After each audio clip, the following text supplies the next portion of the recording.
Halo, berjumpa lagi teman-teman trader. Perkenalkan, saya Suci Harto, instruktur XM Indonesia. Pada video kali ini saya ingin membawakan materi seperti yang saya janjikan sebelumnya, yaitu bagaimana tips trading menggunakan pola-pola candlestick ya. Jadi teman-teman, sekali lagi, peran penting candlestick itu adalah bukan sekedar untuk dimana kita harus buy atau sell ya. Dengan belajar candlestick itu pertama-tama yang harus kita kenali adalah irama pergerakan harga. Bagaimana harga ini bergerak. Jadi candlestick itu ibarat kalau dalam lagu ini notnya. Kalau Anda bisa mengamati, bisa memahami not-not tersebut, Anda pasti bisa ikut bernyanyi di sana ya. Nah, bagaimana kalau kita ingin mentradingkan? Ya, jadi pertama-tama jangan dihafalkan pola-polanya, lalu habis ini buy, habis ini sell. Tidak. Kita kemarin sudah mengenal tips pedoman bagaimana memahami pola-pola itu. Dalam tips tersebut, faktor ketiga adalah kita memahami rule, aturan trading dengan menggunakan candlestick. Jadi ada sekurangnya 5 hal, ada 5 hal yang penting yang bisa kita gunakan, yang harus kita terapkan saat kita ingin trading dengan menggunakan pola-pola candlestick. 5 hal itu nanti saya bagi 2 ya. 3 poin pertama ini saya sebut konteks, yaitu apa saja, yaitu tren sebelumnya, lalu letak support resisten dan lokasi terjadinya pola-pola itu. Yang kedua, yang keempat dan kelima ini adalah additional. Kalau kita butuhkan, kita bisa tambahkan, begitu ya. Apa itu? Yang keempat adalah candle konfirmasi. Yang kelima adalah ketika kita sudah profit, saat kita setelah melakukan entry trading, maka kita bisa menentukan take profit kita ini hanya beberapa candle atau bisa sampai panjang. Istilahnya kalau beberapa candle hanya bar reversal, atau kalau panjang trend reversal. Mari kita kupas satu-satu. Kita berbicara dulu tentang konteksnya.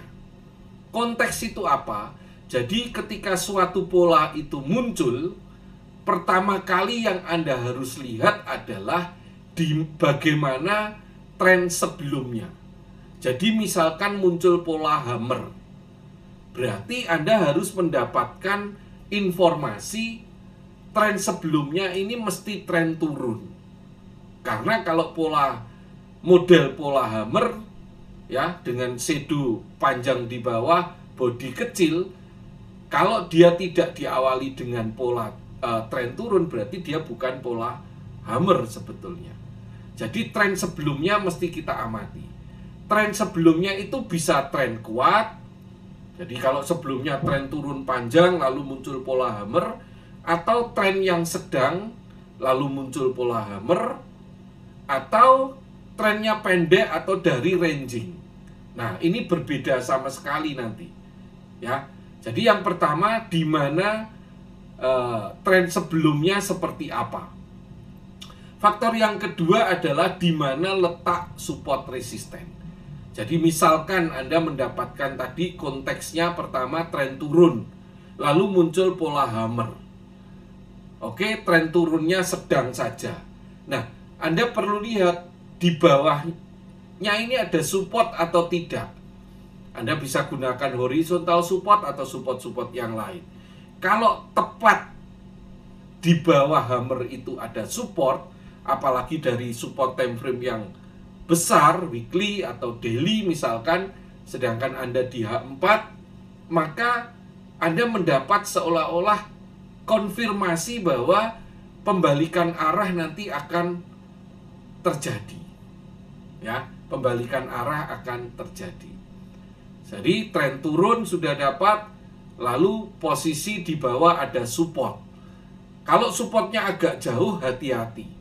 Kenapa? Kemungkinan harga akan menuju ke support tersebut lebih dahulu. Sehingga yang kedua ini juga sangat penting. Yang ketiga adalah lokasi. Lokasi ini apa?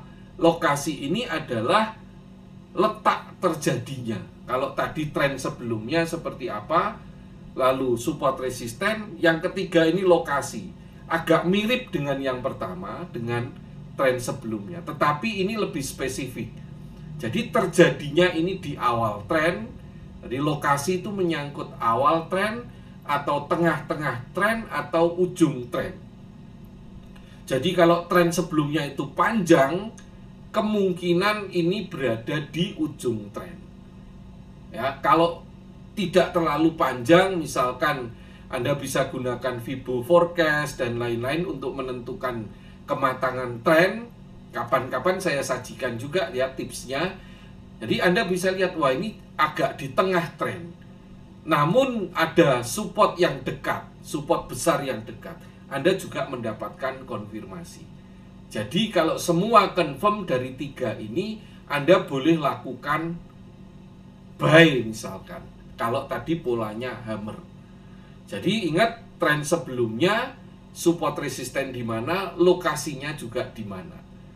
Kalau 3-nya itu ada salah satu yang meragukan, Anda harus terapkan tips yang keempat, yaitu perlunya konfirmasi, candle konfirmasi. Jadi misalkan trennya agak jauh, supportnya tadi agak jauh, lalu Anda ragu, jangan-jangan nanti dia menuju ke support di bawah. Nah, Anda menunggu munculnya candle konfirmasi. Ternyata candle konfirmasi dapat, muncul candle bullish. Setelah candle bullish ini close, Anda bisa lakukan buy. Ya, ada beberapa pola yang kalau semua terkonfirmasi tidak perlu lagi candle konfirmasi. Jadi konteks tadi 1, 2, 3 confirm, nggak perlu lagi candle konfirmasi. Tetapi ada beberapa pola seperti hanging man, seperti inverted hammer, mau tidak mau meskipun 1, 2, 3 ideal, dia tetap butuh konfirmasi. Jadi faktor keempat ini tentatif, tergantung penalaran trading Anda. Oke, nah yang kelima adalah sejauh mana Anda akan menentukan take profitnya. Tadi sudah saya singgung ya, beberapa candle atau cukup panjang. Artinya beberapa candle cukup beberapa bar, sehingga disebut bar reversal saja, atau kemungkinan sampai menjadi trennya balik arah, sehingga disebut trend reversal. Itu kalau sudah jalan profit ya. Bagaimana Anda menentukannya? Ini saya mau ambil bar reversal atau trend reversal. Tergantung konteks tadi. Kalau Anda mendapatkan ini di suatu tren yang sebelumnya sangat panjang, matang, mungkin Anda bisa berharap ini menjadi tren reversal. Tapi kalau tren sebelumnya ini sangat pendek, tidak terlalu pendek, ya mungkin Anda cukup ambil beberapa bar take profit. Kira-kira demikian tips bagaimana trading dengan candlestick. Jadi jangan pernah lupakan konteks, jangan pernah dihafalkan pola-polanya. Penalaran trading harus selalu kita gunakan. Begitu teman-teman, terima kasih banyak. Jangan lupa like, subscribe, dan share video ini, dan juga follow media sosial XM Indonesia. Sampai bertemu lagi, salam profit. Terima kasih.